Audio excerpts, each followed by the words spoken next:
Hey guys, we are back with Brandon here. We were just talking about Trump's first year of presidency, analyzing it and some things. So a couple things I wanted to talk about. One thing is you mentioned the stock market, and the stock market has gone up over 6,000 points. It is at a record high. Yesterday it was at the biggest high, which was like 26,020. It's at 26,017 right now, but it was under 20,000 when Trump started. It was at 19,827, and now it's at 26,000. One important thing to mention about the stock market, it is a good representative of the economy, I think, because that does have to do with a lot of people, what they're invested in. But at the same time, you do got to keep in mind it's not a good indicator, at least in my opinion, for the poor, because not a lot of poor people are going to be invested in the stock market. In fact, sure. The richest 10% of people own 80% of the stocks. Top 2% own top 40% of stocks. But at the same time, it is a good indicator. One thing that people got to look at, though, unemployment's gone down. I mean, unemployment was good towards the end of Obama's presidency, but unemployment rate right now, it is under 5%. In fact, let me take a look. It's at 4.6%. I mean, it was when Obama was in there at the end, it was at 5.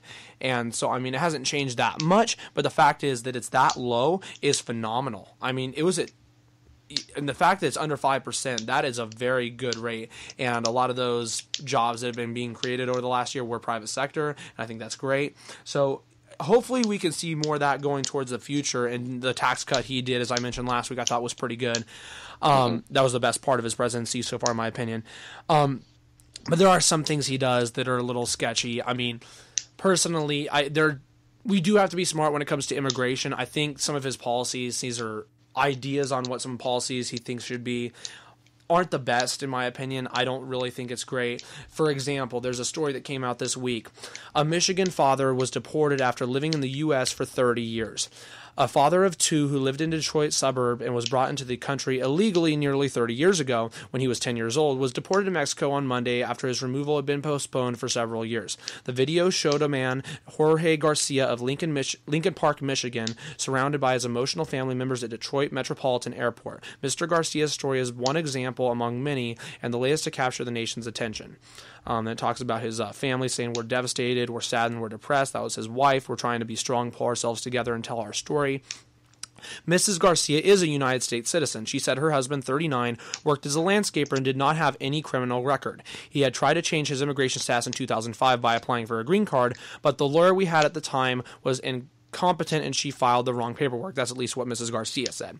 For Mr. Garcia, one of an estimated 11 million unauthorized immigrants living in the United States, getting a green card was not that easy. Quote, "The interviews and processing of green cards is extraordinarily slow and challenging," said Sarah Caron, a migration expert and the director of Center for Studies in Demography and Ecology at the University of Washington. "This is especially true for those who are living in the country illegally." Quote, "Not only could you put yourself at risk, but if you don't have a good enough attorney, it's pretty hard to go through the system without being caught up by a technicality." So there's a lot more to that article as well. That's in the New York Times as well.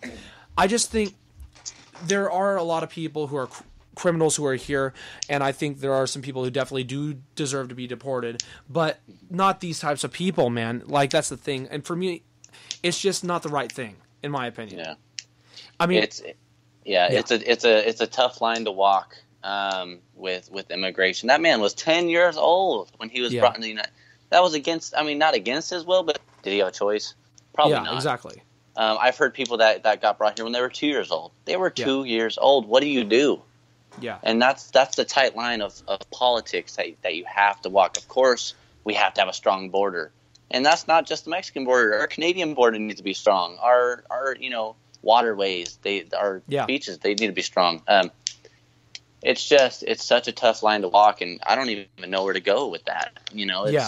That's such a tough subject one thing to also even I was mentioning get rules made on, or laws.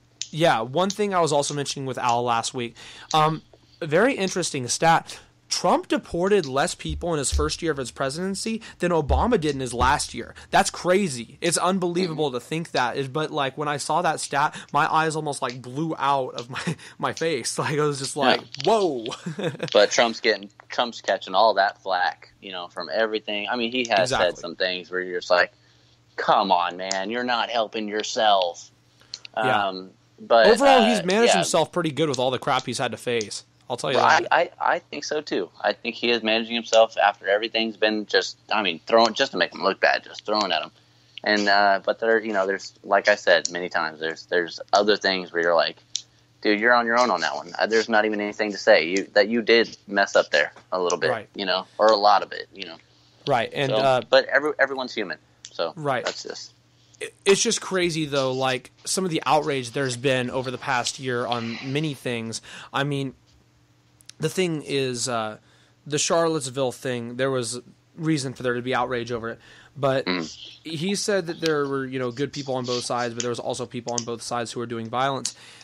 If you actually look at the videos and stuff like that, I don't think he's actually that far off. I mean, obviously, the one who drove into all the people was the neo-Nazi, but there were people there on both sides who were definitely committing some violence, that's for sure. And if you notice, obviously a lot of conservative speakers have been shut down, like Milo at Berkeley, that's the biggest one.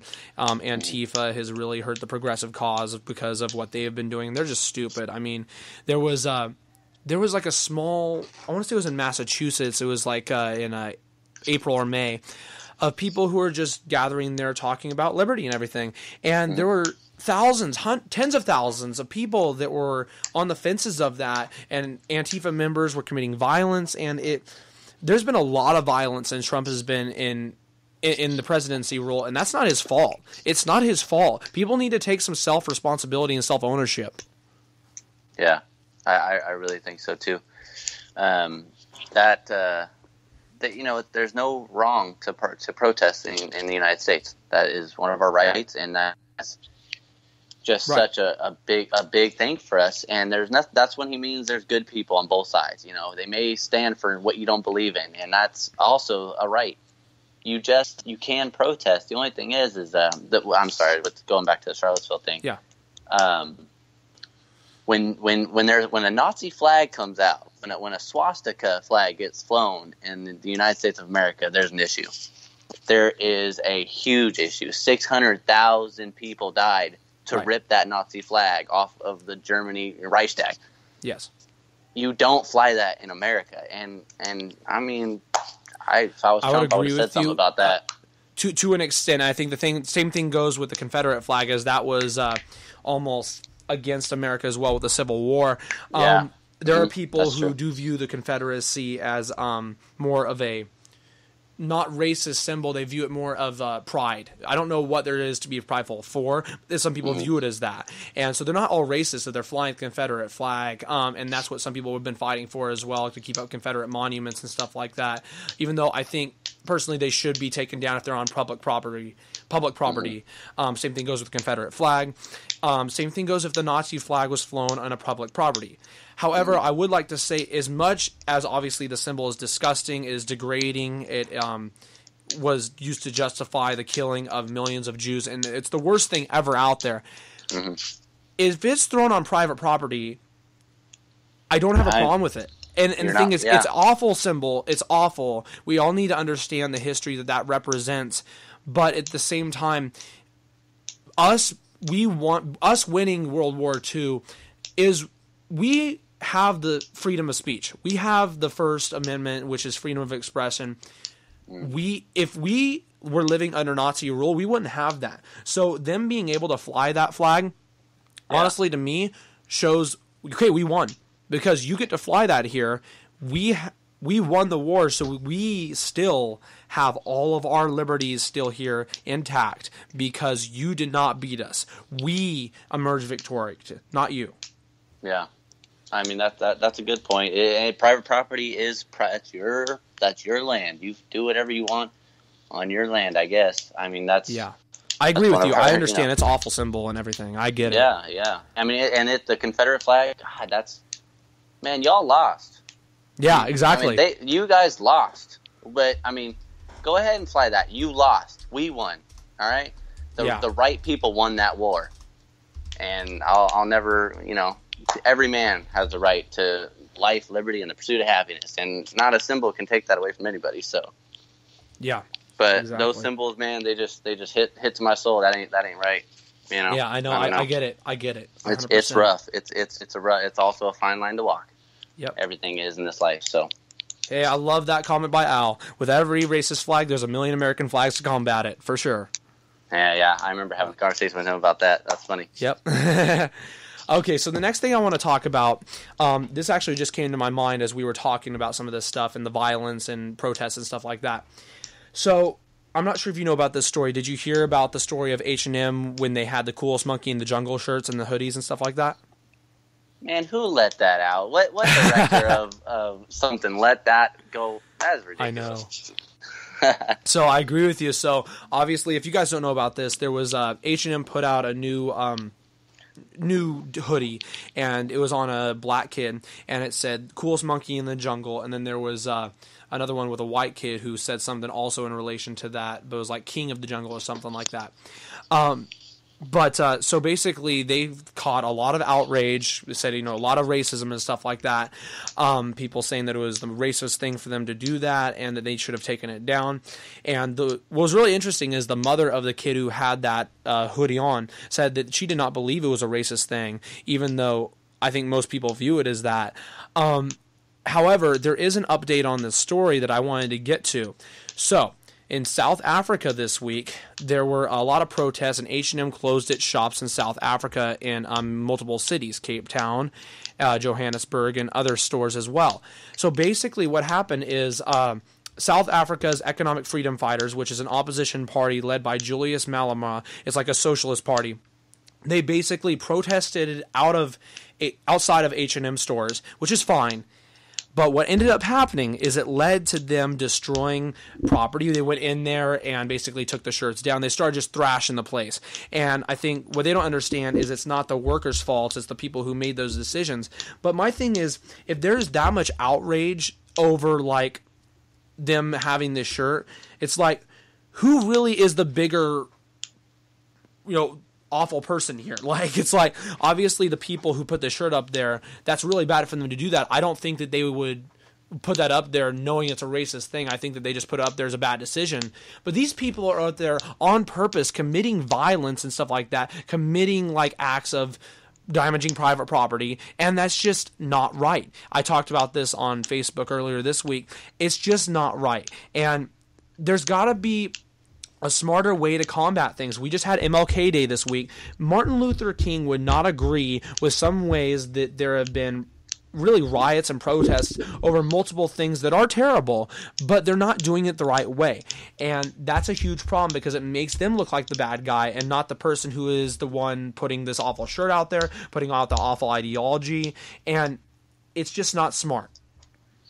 Yeah, no, I mean, who are the vandalisms, or the vandalists? Who are they doing that to? They're doing it to the minimum wage workers that work at H&M. I mean, they were throwing clothes everywhere. The people that put that sweatshirt out on that internet or the magazine is not going to clean up those clothes. Right. So who are you really protesting to? I mean, now you just have the people that work in the H&Ms don't like you. Right. So you did see the video of them trashing the place. Oh, wrecking the place. And I'm like, yeah. That is not a way to go about anything. I mean, I do not agree with it whatsoever, but right. That's what you do to show your disagreement is just wreck an H&M store? Cool. Exactly. Cool. Now people making $10, $50, or $11 an hour got to go in there and clean up the entire store. I mean, no one else, they don't call in a cleanup crew. Exactly, yeah. It's insane, but... So, anyways, let's see. Al got another comment. Do you see that tweet?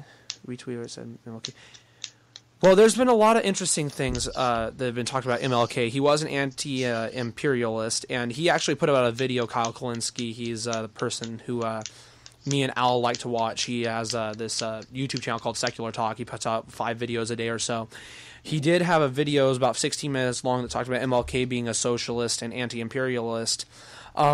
There would definitely be some points that were interesting from what I saw, and I've read a lot of stuff about that, but I tried to not even look at that on the day. I tried to just look at it as MLK was a great person, great guy who was anti-racism, who he put out great ideas and ways to combat it, and I just try not even to think about that. If he's a socialist, then obviously I disagree with him there, but I think that that's the least of the concerns when it came to MLK, at least in my opinion. So we're going to end part 4 here. We're going to get to part 5 here in a second.